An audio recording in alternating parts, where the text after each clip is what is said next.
पढ़ लिया ना सब आदमी? क्या पढ़े? इंग्लिश में एशियन हिस्ट्री। हेरोडोटस जी को क्या बोला जाता है? किसका पिता? हेरोडोटस जी को इतिहास को अतीत का अध्ययन इतिहास कहलाता है। इतिहास क्या है? अफ्रीका महादेश को मानव जाति का पालना कहा जाता है। तो मानव जाति का पालना किसे कहा जाता है? तो अफ्रीका को हम लोग क्या बोलते हैं? पालना। इसके बाद इतिहास के कितने कालखंडों में बांटा गया है?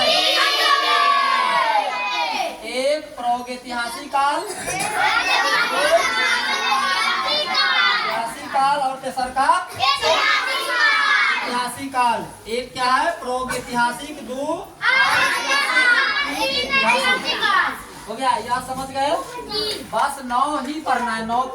फिर बात करेंगे पाषाण काल। पाषाण काल मतलब क्या हुआ? क्या है पाषाण काल? मतलब लिखना पढ़ना की जानकारी नहीं, केवल पूरा प्राथमिक साक्ष्य वाले समय को क्या बोलते हैं? पाषाण काल। आप लोग बैठिए बाहर, उधर यहाँ डिस्टर्ब हो रहा है आपको सामने। अरे नहीं बात करेंगे, बैठिए। नहीं पढ़ रहे अभी। पाषाण काल को मतलब क्या बोलते हैं? स्टोरेज। लिखना पढ़ना की जानकारी नहीं, केवल पुरातात्विक, मतलब कोई भी चीज आपको मिलता था, उसके आधार पर हम लोग उस काल को जानते हैं। कौन काल को? मतलब इंग्लिश में क्या बोलेंगे? पुरातात्विक साक्ष्य वाले समय को, मतलब किस समय को पाषाण काल बोलते हैं? पुरातात्विक साक्ष्य वाले समय को। इसके बाद क्या है? Robert Bruce fruit. क्या है? Robert Bruce fruit. किसका नाम है? एक वैज्ञानिक का नाम है, जिसने 1863 ईस्वी में भारत में सर्वप्रथम पाषाण कालीन सभ्यता की खोज की। दिमाग नहीं काम करता तुम्हारा? इसको कल से क्लास में, स्मार्ट क्लास में नहीं है। हमको भी पता है कि छुट्टी हो रहा है। बोलेंगे पाषाण कालीन सभ्यता की खोज किसने की? यह बात दिमाग में रखना है कि पाषाण कालीन सभ्यता की खोज किसने की? कब किया? कितना? 1863 ईस्वी में प्रथम क्या है? पाषाण कालीन की खोज की। अलेक्जेंडर कनिंघम जी को भारतीय पुरातात्विक का पिता कहते हैं। और क्या है? अलेक्जेंडर को क्या बोलते हैं? पुरातात्विक के पिता। भारतीय पुरातात्विक के पिता किसे बोलते हैं? अलेक्जेंडर कनिंघम जी को। इस पर 3 आप देख लो, यही चीज हम पढ़ रहे थे, है ना, कि लिखावट के आधार पर नामाकरण जॉन ब्रूस जी ने किया, लिखावट के आधार पर। और मिलने वाली भांति के आधार पर कौन? क्रिश्चियन। आप पाषाण काल है पढ़े हैं? पाषाण काल के कितने भागों में बांटा गया? 4 भागों में बांटा गया पूरा पाषाण काल। कब से कब तक? यहाँ क्या है? पूरा पाषाण काल 20 लाख ईसा पूर्व से 12,000 ईसा पूर्व तक। इसके बाद मध्य पाषाण काल 12,000 ईसा पूर्व से। ओके, विद्या समझ में आ रहा है ना? इसके बाद क्या? नव या उत्तर? नव पाषाण काल कहिए या उत्तर पाषाण काल कहिए, दोनों बात सेम है। कुल बुलाने की जरूरत नहीं है। नव पाषाण काल अगर कोई पूछ दिया, चाहे उत्तर पाषाण काल पूछ दिया, बात सेम ही रहेगा। कि नव पाषाण काल या उत्तर पाषाण काल कब से कब तक? इतना तक। एक पाषाण काल बच गया आपका, कौन? प्राम पाषाण काल, जो पेपर यहाँ रखने में उल्टा सुल्टा होगा।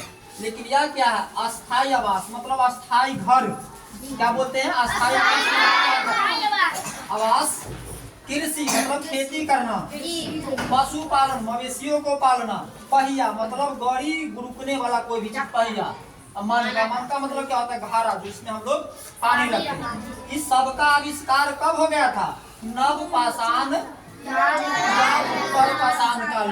बात समझ गया? इससे मतलब नहीं है। पहले हम लोग क्या पढ़ते, पूरा पाषाण काल पढ़ते, लेकिन इसका डेफिनेशन मतलब यहाँ ये चीज लिखा हुआ है। विशेषता मतलब इतना इतना ही चीज है। कौन कौन चीज हुआ है?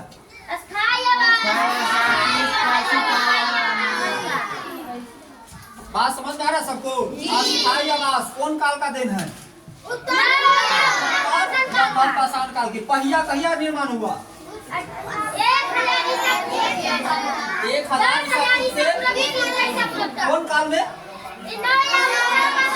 नव पाषाण या उत्तर पाषाण काल में। घड़ा मतलब हम लोग पानी पीने वाला घड़ा कहिया मिला?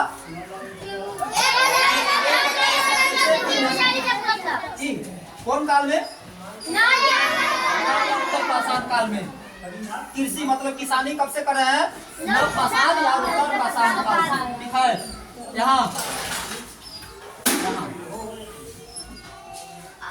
आ गया। आप देखो हम लोग पढ़ते लेकिन वह उसका मतलब क्या विशेषता वहां पर लिखा हुआ था, लेकिन हमको पढ़ना कहाँ से था? यहाँ से।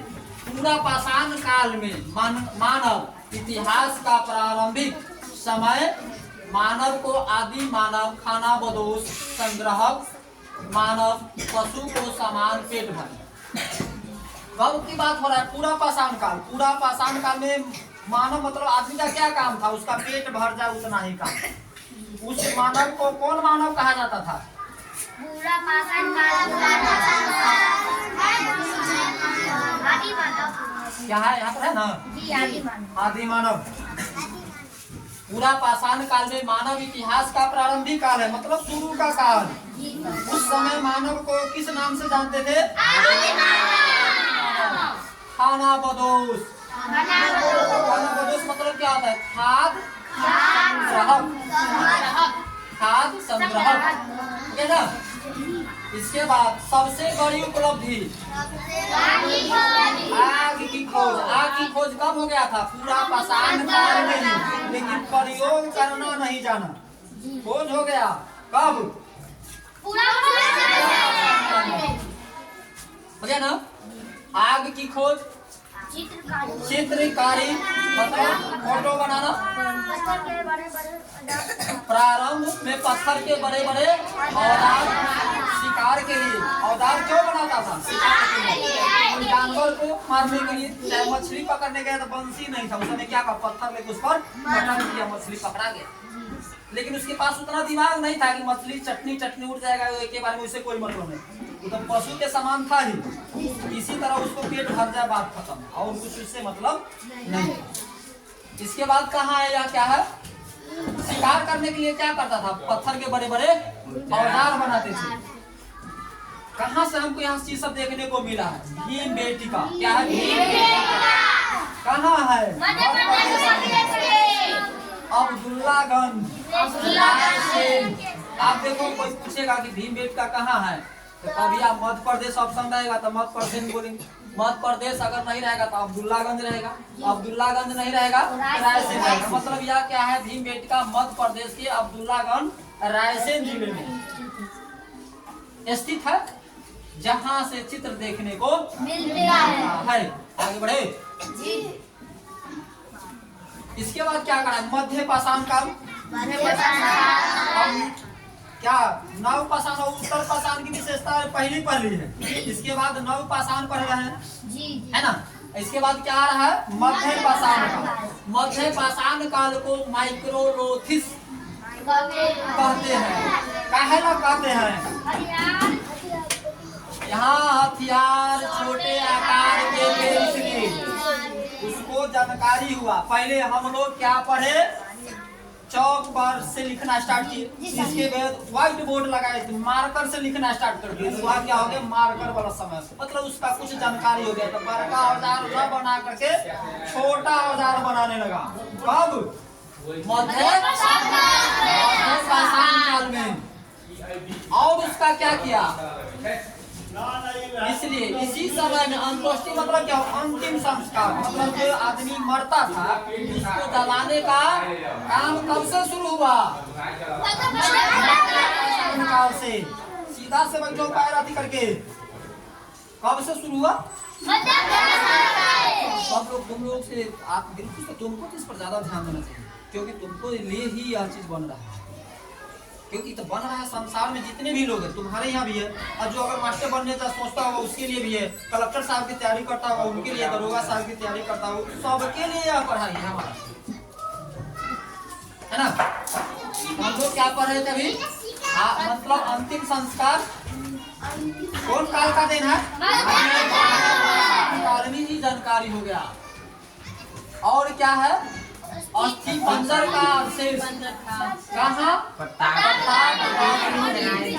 सराय नाहर महला नामक स्थान से मिला। अस्थि पंजर का अवशेष कहाँ से प्राप्त हुआ है?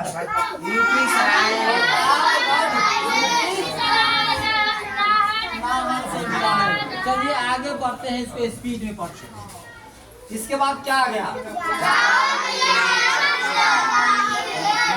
चावल मिला इलाहाबाद के कोल्डिहवा होगा, यहाँ पर अक्षर जो गलत लिखा है ना, आधे लहकल डी हवा, ठीक है, हिंदी लिखा है उसे कोई मतलब नहीं रहा। कोल्डिहवा सबसे पहले मेहरगढ़, पहली धातु तंबा, प्रथम जानवर कुत्ता, प्रथम अनाज जौ, भारत में मानव का सर्वप्रथम नर्मदा घाटी से बैल हल से कृषि अब देखो इसलिए इस तरह से मिक्सचर बना करके लिखा गया है कि ताकि हम लोगों का दिमाग बड़ा हो।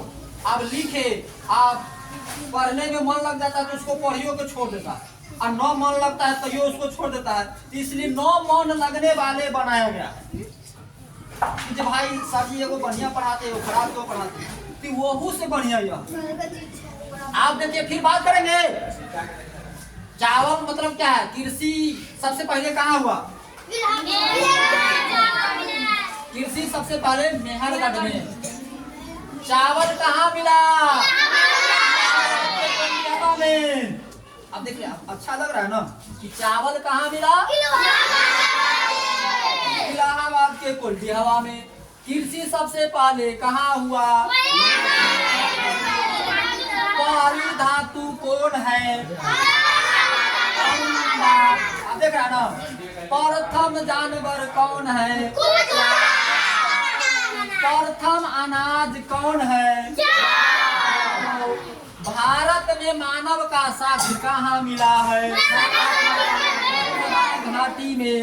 बैल हल से कृषि कौन काल में हुआ? देखिए कितना अच्छा बन गया, इसमें तो बहुत बात है ना?